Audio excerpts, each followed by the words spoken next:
하나님의 말씀 함께 보겠습니다. 하나님 말씀은 요한복음 4장 43절부터 54절의 말씀입니다. 요한복음 4장 43절에서 54절 마지막 절까지 신약성경 149면에 있습니다. 이 계시의 말씀을 읽을 때 하나님의 음성이 여러분 마음 깊은 곳에 들려지길 원합니다.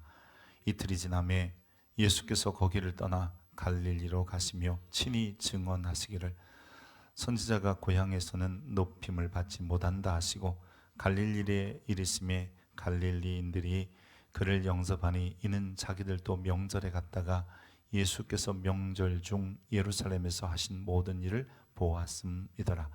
예수께서 다시 갈릴리 가나에 이르시니 전에 물로 포도주를 만드신 곳이라. 왕의 신하가 있어 그의 아들이 가버나움에서 병들었더니 그가 예수께서 유대로부터 갈릴리로 오셨다는 것을 듣고 가서 청하되 내려오소서 내 아들의 병을 고쳐 주소서 하니 그가 거의 죽게 되었음이라. 예수께서 이르시되 너희는 표적과 기사를 보지 못하면 도무지 믿지 아니하니라.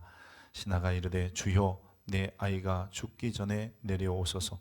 예수께서 이르시되 가라 내 아들이 살아있다 하시니 그 사람이 예수께서 하신 말씀을 믿고 가더니 내려가는 길에서 그 종들이 오다가 만나서 아이가 살아있다 하거늘 그 낫기 시작한 때를 물은즉 어제 7시에 열기가 떨어졌나이다 하는지라.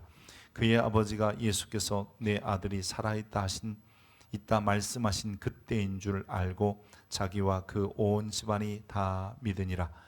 이것은 예수께서 유대에서 갈릴리로 오신 후에 행하신 두 번째 표적이니라. 아멘. 이것은 하나님의 말씀입니다. 기념일과 생일 이런 날 축하받을 날들 여자분들은 대부분 꽃 받고 싶어 하는데 남자분들은요 꽃을 사가더라도 마음속에 이런 마음을 못 지운대요. 이 꽃 살 돈이면 고기가 몇 근인데.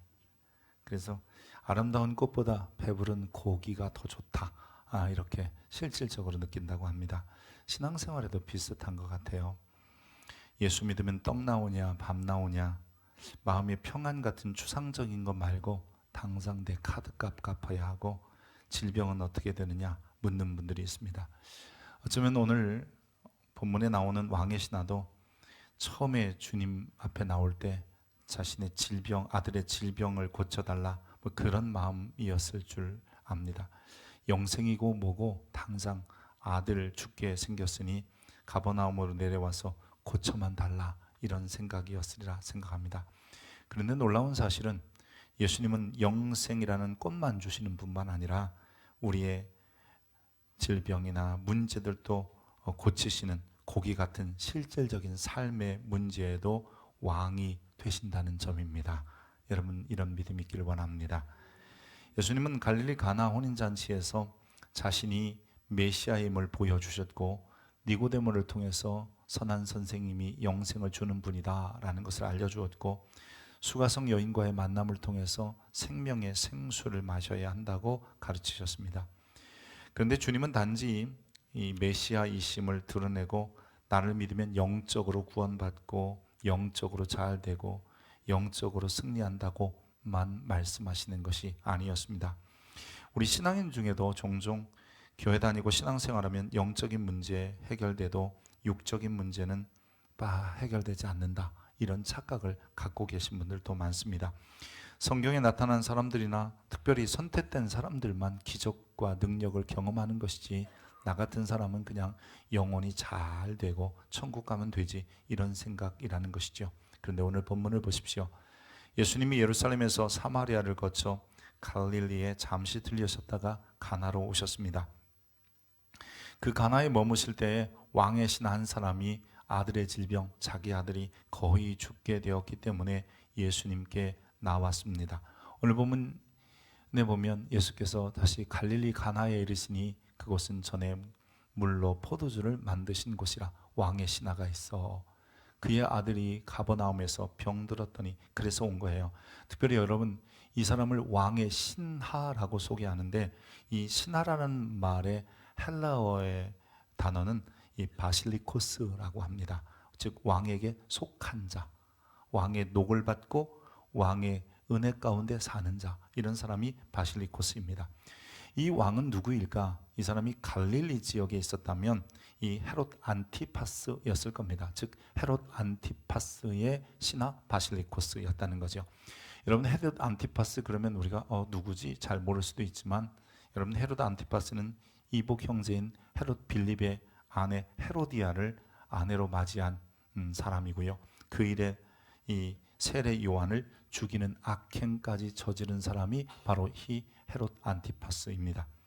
그러기에 이 헤롯은 세례 요한뿐만 아니라 예수님의 소리를 들으면서도 세례 요한이 살아나지 않았나, 이런 생각을 했기 때문에 그렇게 좋은 마음, 즉 좋은 생각을 갖고 있지는 않았습니다. 그 밑에 신하였기에 그도 역시 그랬을 줄 압니다. 그런 헤롯의 신하가 가버나움에서 가나까지 약 한 30km가 되는 넓은 거리에 예수님께 나와서 그 예수님에게 자기 아들의 문제를 고쳐달라고 하고 있는 것입니다. 이 왕도 얘기했고, 그럼 이 신하는 누구였을까? 누가복음 8장에 근거가 하나 있는데요. 헤롯의 청지기 구사의 아내 요한나와 수산나와 다른 여러 여자가 함께 있어 자기들의 소유로 그를 섬겼다라는 말을 보면, 아마 이 오늘 본문에 등장하는 이 헤롯 왕의 신하, 즉 이 사람은 구사라는 사람이 아닐까라는 것이 성경학자들의 해석입니다. 그가 자기 아들이 고쳐진 사건을 통해서 온 가족이 예수를 믿었고, 그의 아내, 특별히 요한나는 그를 물질적으로도 잘 섬겼던 여인으로 묘사하고 있습니다. 왕의 신하는 자기 아들이 거의 죽게 되었을 때 예수님께 내려와서 고쳐주시기를 요청하지요. 주님께서 이 가나에 오기 전에 예루살렘에서 사마리아를 거쳐 가버나움에 잠시 들리셨는데, 가버나움에 오래 있지 아니하시고 가나로 내려오셨다 되어 있습니다. 근데 왜 가버나움에 오래 있지 않으셨을까? 예수님이 올라가시면서 이런 말씀을 하세요. 친히 증언하시기를 선지자가 고향에서는 높음을 받지 못한다. 예수님은 어릴 때 나사렛에서 사셨지만 대부분의 삶을 이 가버나움으로 이주하여 사셨기 때문에 거기가 고향 같은데 그곳 사람들이 잘 안 믿는다는 거예요. 더욱이 그들은 예수님께서 명절 중 예루살렘에서 어떤 일을 하셨는지는 잘 듣고 있었다. 다른 말로 말하면 그분이 즉 예루살렘에서 기적을 일으키고 또 성전을 정결케 하는 이런 사건에는 관심이 있었는데 예수님이 누구신지에 대하여 별 관심이 없었다는 겁니다. 그래서 예수님은 그곳에서는 결코 높임을 받지 못한다. 그분이 누구인 줄 알아야 높여주는데, 그래서 결국은 가나로 가셨다라고 이야기하는 겁니다. 왕의 신하가 바로 그 가나에 있는 예수님께 나왔던 것이죠. 가버나움을 떠나 가나로 가셨음을 저들가 소수문에서 안 결과 그는 멀리 떨어져 있는 가나까지 와서 주님을 찾게 되며, 그리고 주님께 와서 내 아들이 죽기 전에 빨리 내려오셨으면 다시 가버나움으로 가셨으면 좋겠습니다 라고 얘기합니다. 근데 여러분, 오늘 가나에서 가버나움, 가버나움에서 가나, 지금 이것보다 더 중요한 것은 이 사람이 예수님에 대해서 이렇게 부르고 있다는 거예요. 주여, 내 아이가 죽기 전에 내려오소서. 이 주여라는 말에 우리는 관심을 가져야 합니다. 이 주여라는 말이 헬라어로 키리오스인데요. 이 말을 여러분 그냥 일반적으로 해석하면 주인님 이런 의미도 있고요. 우리말로 번역하면 나으리 이런 뜻입니다. 그런데 여러분, 이 단어가 이 신하가 쓸 때는요, 이것은 주군이라는 의미를 가지고 있는 거예요. 임금님 혹은 왕이요, 이런 의미를 가지는 거예요. 지금 이 아들이 병든 사람, 즉 헤롯 안티파스의 바실리코스 신하잖아요. 그가 지금 예수님에게 와서 주여 키리오스라고 부르는 것은 단지 그냥 일반적인 사람이 선생님 나리 이렇게 부르는 것이 아니라 지금 나에게 있어서 주는 주군은 당신입니다, 이런 고백과 같은 것입니다. 왕의 신하에게 있어서 키리오스라는 뜻을 여러분 그냥 모르고 사용한 게 아니에요. 그냥 이렇게 표현할 수도 있어요. 랍비요. 근데 이는 굳이 주여 퀴리오스라고 말하고 있는 것은 그 의미를 정확히 아는 사람이 그렇게 말했다라고 지금 오늘 본문은 기록하고 싶은 겁니다. 그러니 왕의 신하 이 바실리코스가 예수님을 주여 키리오스라고 부르고 있는 것은 이제는 나의 주인이 당신이고 나의 왕은 당신입니다 라고 고백하는 것입니다. 여러분 이것은 머릿속에 상상해 보세요. 헤롯의 바실리코스 그가 와서 예수님을 퀴리오스라고 부르는 것은 이제 새로운 주군을 섬기겠습니다. 새로운 왕으로 당신을 섬기겠습니다. 이런 고백인 거죠. 가버나움에서 가나로 그리고 헤롯의 바실리코스가 예수님을 키리오스라고 부르는 이 사건을 이곳 4장에 기록하면서 예수님은 1장에서부터 말해왔던 그 이스라엘의 임금이다 라고 하는 일을 확증해주고 있는 것입니다. 사랑하는 성도 여러분, 신앙이라는 게 무엇일까요? 많은 사람들이 신앙은 이렇게 저렇게 이 정의를 하곤 합니다. 그러나 여러분 신앙은요 주군, 그 임금을 바꾸는 것이 신앙입니다. 이전까지는 헤롯 안티파스가 자기에게 퀴리오스 주군이었던 이 사람이 예수님을 주군으로 모시는 순간 그에게 믿음이 아니 그 사람을 믿음의 사람이라고 하고 신앙의 사람이라고 하는 겁니다. 우리도 살다 보면 갖가지 왕들을 따라 살잖아요. 그 중에 돈도 명예도 자존심도 때로는 안정도 평안도 또 때로는 권세나 권력도 우리의 왕이 되곤 합니다. 그러나 그것이 나에게 여러분 내 삶에 진정한 행복을 가져다 주지는 않더라고요. 4장에서 여인을 통해서 우리는 그것을 이미 보았어요.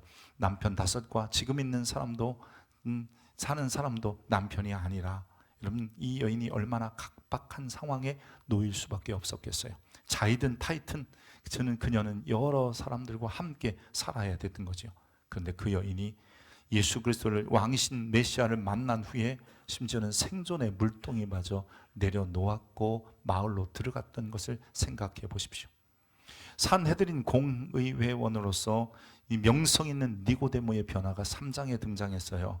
여러분 그는 늦은 밤 주님을 만나러 나왔다가 주님께서 영생이 무엇인 줄 알고 그것을 확신하며 그 후에 예수님의 제자가 되었고 예수님의 장례를 예비하고 또 진행하는 사람 중에 하나였습니다. 본문에 나타난 왕의 신하는 지금까지 헤롯 왕의 신하였습니다. 그러나 이제부터는 내가 예수님의 신하로 살겠습니다 이렇게 다짐하는 것이며 바로 그것이 주님에 대한 믿음, 주님에 대한 신뢰라고 할 수 있는 것입니다. 그래서 신앙은 다른 것이 아니에요. 신앙은 우리의 왕을 바꾸는 겁니다. 여러분도 오늘 이 시간 여러분의 왕을 바꾸시기를 축복합니다. 참 하나님과 그가 보내신 자 예수 그리스도를 아는 것이 여러분 영생이라고 했는데 우리에게 진정한 영생은 내 주군이 누군지를 분명히 하는 데 있는 것입니다. 신앙은 이전에 섬기고 복종하던 왕을 버리고 새로운 왕이신 예수님을 모시어 드리는 것입니다. 여러분 나다나엘이 1장에 미리 고백했잖아요. 예수님을 누구라고 하냐면 랍비여 당신은 하나님의 아들이시요 당신은 이스라엘의 왕 임금입니다 라고 고백했습니다. 예수님께서 임금 왕이심을 인정하고 이제부터는 그의 바실리코스가 되는 것이 이 신앙입니다. 예수님을 왕으로 모신 자들에게 주님은 영생을 주시고 그들에게는 심판에 이르지 않게 하시며 오히려 어느 순간 우리는 이미 사망에서 생명으로 옮겨졌다라고 요한복음 5장 24절은 분명히 기록하고 있는 겁니다. 신하 바실리코스는 왕이 주는 녹을 먹으며 왕이 의하여 충성하면 그들에게 상을 줄 때 상을 받는 사람들입니다. 바실리코스는 왕에 의하여 존재하는 것이며 왕 때문에 살아가는 사람들이지요. 지금까지 아들이 병든 이 왕의 신하는 헤롯이 주는 녹을 먹었으며 헤롯에 충성하면 헤롯이 주는 상을 통해서 살았습니다. 그런데 이제 그가 예수님을 주여 부르는 순간 여러분 주님을 왕으로 모시겠다는 고백이 그의 입술 속에 있었다면 그의 삶에 이제 새로운 왕 예수 그리스도가 책임지실 것이며 충성하면 합당한 상도 내리실 겁니다. 여러분 이게 믿음이라면 저와 여러분이 이런 믿음을 가져야 하는 것입니다. 성경은요 무엇을 믿어야 될지에 대해서 말할 때 우리는 종종 이래요. 주님 왕에게 얻을 무엇을 믿고 왕이 줄 혜택을 믿는다. 그런데요 성경은 그렇게 말한 적이 없어요. 성경은 이렇게 말합니다. 너희는 마음에 근심하지 말라. 하나님을 믿으니 또 나를 믿으라. 여러분, 요한복음은 누구에 대한 믿음을 가지라고 하냐면 왕의 혜택이 아니에요. 왕이 우리에게 주실 기적을 믿으라는 게 아니에요. 하나님께서 우리에게 복 주실 것을 믿으라고 하지 않고 하나님을 믿으라. 그리고 하나님이 보여주신 나 예수 그리스도를 믿으라고 하는 겁니다. 여러분, 이런 왕에 대한 전적 신뢰가 있기를 축복합니다. 이런 믿음이 우리에게 필요한 겁니다. 우리는 자꾸 하나님이 내게 무엇을 해주실까? 내게 어떤 복을 주실까? 나는 어떤 기적을 경험할까? 이렇게 하면 잘 된다더라. 이렇게 하면 복 받는다더라. 이렇게 하면 문제가 해결된다더라. 이렇게 하지 않고 주님은 그냥 주에 대한, 하나님에 대한 믿음, 그리고 예수님이 우리에게 오신 왕 주군임을 믿으라고 하는 것입니다. 이런 믿음이 저와 여러분에게 필요하지요. 병든 아들이 치유되게 했다. 주님 고쳐주실 줄 믿습니다. 이런 믿음이 아니라 예수님을 주여 키리오스로 부르고 돌아가는 바실리코스, 이런 신하의 믿음이 저와 여러분에게 필요합니다. 그럴 때 왕이 책임지는 거예요. 그럴 때 왕이 은혜 주는 거예요. 아들의 문제도, 육신의 질병 문제도, 굶주림의 문제도, 어떤 것도 여러분 문제가 아니에요. 그런 것 때문이나 그런 것을 치료해 주는 주님을 믿는 게 아니라 그 주님이 왕이심을 믿으면 그가 하신다는 거예요. 그리고 앞으로 펼쳐질 5장, 6장 계속해서 우리가 성경을 보게 되면, 요한복음을 보면 그런 책임져 주시는 왕의 모습이 계속해서 등장합니다. 베데스다 연못가에, 그리고 굶주린 자들의 문제를 끊임없이 해결하시고 안 못 보는 자들의 눈도 뜨게 하시고 죽은 자까지 살리시는 일이 여러분 계속해서 등장하게 되는 거예요. 백성들도 3년이라는 시간, 혹은 제자들도 3년이라는 시간, 이것은 요한복음이 6월절을 3번 기록하면서 예수님의 공생애를 3년이라고 말하기 때문이에요. 예수님을 왕이라고 부르긴 했습니다. 예루살렘 입성 때 백성들이 뭐라고 했는 줄 알아요? 호산나 다윗 찬송하리로다, 주의 이름으로 오시는 이 곧 이스라엘의 왕이시요. 자기들도 예수님을 왕이라고 생각했습니다. 빌라도는 예수님을 신문할 때에 이렇게 직접 물어봐요. 네가 왕이냐? 예수님께서 내가 왕이다. 주님께서 자신이 왕이라고 대답하십니다. 그러나 백성들이 호산나 다윗의 자손이요 주의 이름으로 오시는 이요 그러면서 왕이라고 했어도 왕으로서 대우하지 않고, 빌라도도 예수님을 네가 왕이냐? 주님이 내가 왕이다 직접 말씀하셨어도 여러분 결코 왕으로 여기지 않았습니다. 그저 말뿐이었던 거죠. 허물뿐이었던 거예요. 단지 기적과 이적을 행하시니 그 기적으로 인하여 받은 은혜, 혜택, 뭔가 주님께로부터 받은 그것 때문에 주님을 따라다녔던 제자들과 백성들은 많았어도 정말 그분을 왕으로 전적으로 신뢰한 사람은 거의 없었어요. 이게 문제인 거죠. 저게 우리들의 문제이기도 해요. 요한복음 6장에 보세요. 여러분, 요한복음 6장에 보면 우리가 잘 아는 오병이어의 사건이 등장합니다. 주님께서 배고픈 자들에게 떡을 먹이시잖아요. 그 사건 이후에 예수가 왕이구나, 이 마음을 가지고 주님을 쫓은 게 아니라 어떻게 하든지 그냥 억지로 잡아서라도 왕 삼으면 다시는 굶주리지 않겠다, 이런 생각만 했던 거예요. 그러니 주님이 혼자 조용히 떠나셨다. 빌라도의 재판으로 빌라도가 예수님이 유대인의 왕이라고 하는 것을 알았음에도 불구하고 결국 그 왕을 죽이라고 십자가에 못 박으라고 내어주잖아요. 자기는 나사렛 예수 유대인의 왕이라고 죄패에 쓴 것을 통해서 자기 할 일 다 있다고 말합니다. 만약에 빌라도가 예수님을 왕이라고 생각했다면 헤롯 가문과 교제하고 그리고 좋은 관계를 유지하는 것처럼 그래야 되지 않았겠습니까? 예수님을 십자가에 못 박으라고 소리 지르는 유대인들, 여러분 그들 다시 한번 볼까요? 결국 주님을 왕이라고 말하면서 왕 삼으려고 했던 그들이 십자가를 앞에 두고 뭐라고 했는지 자, 같이 읽어보세요. 그들이 소리 지르되 없이 하소서, 죽이소서, 죽이소서, 그를 십자가에 못 박게 하소서. 빌라도가 이르되 내가 너희 왕을 십자가에 못 박으랴? 대제사장들이 대답하되 가이사 외에는 우리에게 왕이 없나이다. 가이사가 누구예요? 로마 황제예요. 시저예요. 그 사람밖에 우리 왕이 없습니다. 지금 그렇게 백성들이 소리지고 있는 거예요. 예수님이 주신 어떤 혜택, 예수님이 주신 무슨 보여주실 기적, 내가 받을 그런 복, 이런 것만 바라보면서 신앙을 가졌기 때문에 그것이 더 이상 안 나오면 그를 죽여도 좋습니다 라고 소리 지르면서 우리의 소망은 가이사밖에 없습니다. 이게 바로 백성이나 대장이나 그 시대의 사람들이었다는 거예요. 예수님이 우리에게 무엇을 주시고 무슨 혜택을 주시고 무슨 뭐 복을 주시고 기적을 일으킨 그것보다도 그분 자체가 왕인 것을 받아들이는 것이 신앙이에요. 여러분, 이런 전적 신뢰가 있기를 축복합니다. 이게 신앙입니다. 여러분, 정말 예수를 왕으로 섬기고 있습니까? 여러분, 정말 예수님을 왕으로 모셨습니까?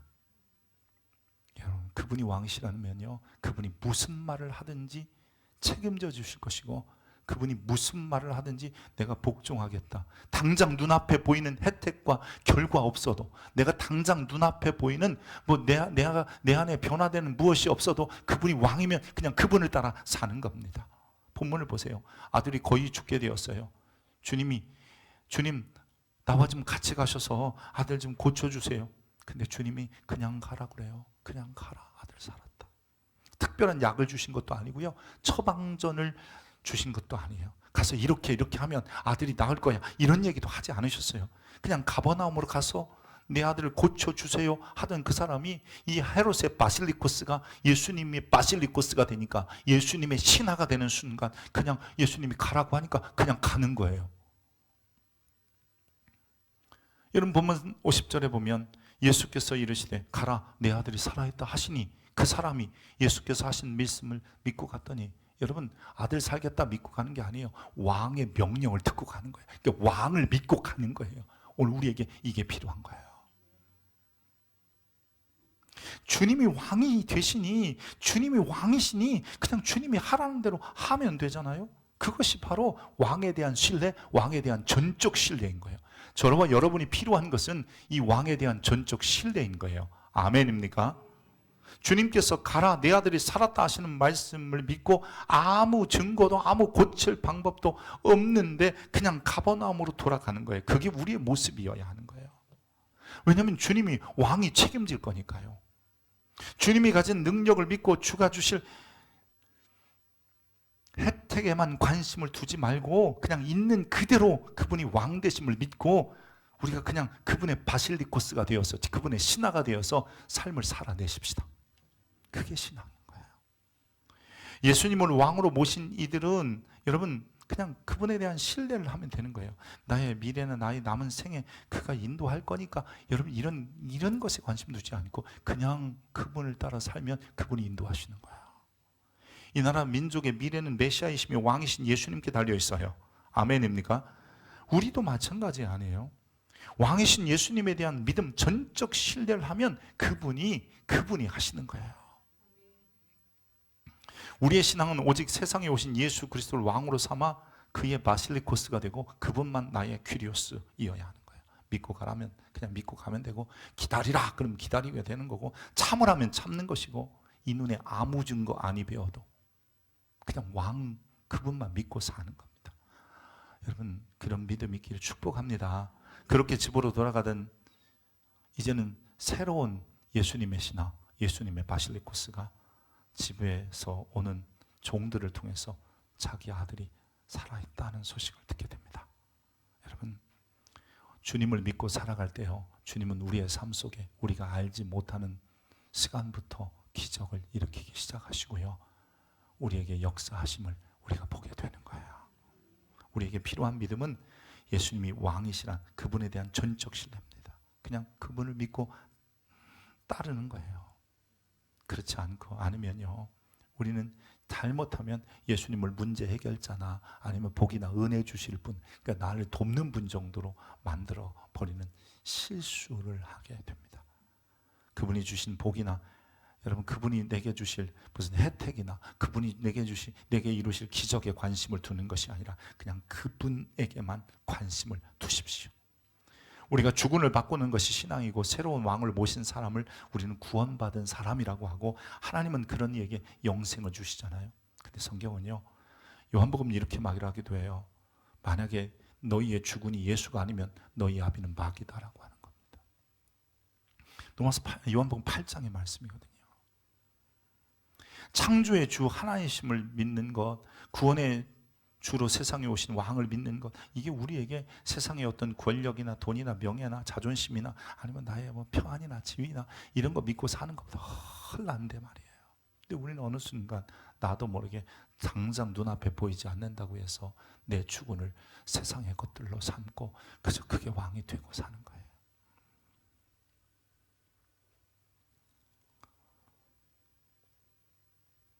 우리는 예수 그리스도의 바실리코스 즉 신하가 되어야 합니다. 그를 믿고 그가 하시는 명령에 다만 순종해 살아보십시오. 그럴 때 주님께서는 나도 알지 못하는 사이에 그분의 기적을 이루시기 시작하고, 아니 그 순간 주님의 능력이 내게 임하고 서서히 변화되는 나를 발견하게 되는 거예요. 지금 현실에 급급해서 당장의 문제 때문에 세상의 종이나 죄악의 노예나 마귀 자식 되지 마십시오. 지금 당장 눈앞에 보이는 것 때문에요. 전에 왔던 길로 되돌아가는 헤롯의 바실리코스의 마음에 이제 나는 그의 신하가 아니라 새로운 주군인 왕의 신하다, 예수의 바실리코스다라는 마음을 가지고 돌아가고 있는 겁니다. 아들이 살아있다는 말 한마디만, 그것은 왕에 대한 신뢰였기 때문입니다. 그때 주님께서는 그 아들을 살려내시고 망해가던 인생을 회복시키고 불안감에 잡혀있던 내적인 상태에 안정을 주시고 위태한 나라의 소망도 주십니다. 여러분, 우리가 오직 주만 믿으십시오. 예수님이 세상에 오신 것에 대해서 요한복음은 이렇게 표현합니다. 같이 읽습니다. 도둑이 오는 것은 도둑질하고 죽이고 멸망시키는 것뿐이요 내가 온 것은 양으로 생명을 얻게 하고 더욱 풍성히 얻게 하려. 여러분, 주님은 왕으로 오셨습니다. 가짜 왕들은 결국 도둑질하고 죽이고 멸망시키지만 진짜 왕은 와서 생명을 얻게 할 뿐만 아니라 풍성한 삶도 허락하신다, 약속하십니다. 오죽했으면 그 왕이 우리에게 그 삶을 주시기 위하여 이어지는 말씀이거든요. 10절 11절에 나는 선한 목자라 내가 양들을 위하여, 나는 왕인데 이 왕이 백성을 위하여 목숨을 내려놓는다까지 말씀하고 계시는 겁니다. 여러분, 그러기에 우리는 왕이 어떤 것을 이루시고 어떤 것을 주실 것인가, 예수 믿으면 무엇가 좋아지느냐 이렇게 묻지 말고 그냥 예수를 왕으로 믿으십시다. 신앙은 단순히 종교적 위안을 얻거나 문제 해결하기 위해서 갖는 것이 아닙니다. 내 삶의 주군을 바꾸는 것입니다. 이런 결단이 바로 신앙입니다. 세상의 왕들은 우리를 이용하거나 실망시키고 결국은 도둑질하고 멸망시키겠지만 만왕의 왕이신 예수 그리스도를 신뢰하고 그분을 전적으로 의지하는 사람들에게는 하나님이 책임지십니다. 여러분, 하나님이 하십니다. 왕이 하십니다. 왕의 신하가 주님의 말씀을 믿고 가버나움으로 돌아갈 때 죽어가는 아들이 살아난 것처럼 우리도 이제 진짜 왕의 신하 예수 그리스도의 바실리코스가 되어 우리의 삶의 자리로 돌아가면 주님께서 우리의 인생 가운데 함께 하시면서 우리의 삶이 달라지기 시작하는 겁니다. 오늘 결단해야 합니다. 내가 이전까지는 주의 왕이요 왕이요 하고 쫓아다녔다면 이제는 진짜 그분을 전적으로 신뢰하는 예수만 왕이심을 믿기를 축복합니다. 기도하겠습니다. 거룩하신 하나님, 우리는 세상의 신하이고 종이고 노예이기도 합니다. 때로는 죄의 종이고 또한 물질의 노예이기도 하고 때로는 세상의 권력에 비굴하며 살아가기도 합니다. 그러나 주님께서는 우리에게 예수 그리스도만 주님이라고 부르기를 원하시는 줄 압니다. 이 시간 우리의 중심을 다하여 고백합니다. 예수님은 나의 주이십니다. 주님은 나의 왕이십니다. 예수님만 나의 주군이십니다. 하나님, 이렇게 고백하고 돌아가는 우리의 삶을 주님께서 책임져 주시옵소서. 또한 주님이 주시는 힘으로 살고 주님이 주시는 능으로 살고 주님이 열어주시는 은혜로 살아가는 우리 되게 도와주옵소서. 우리 왕이시며 오늘도 우리를 다스리고 통치하시는 그리스도 예수의 이름으로 기도합니다.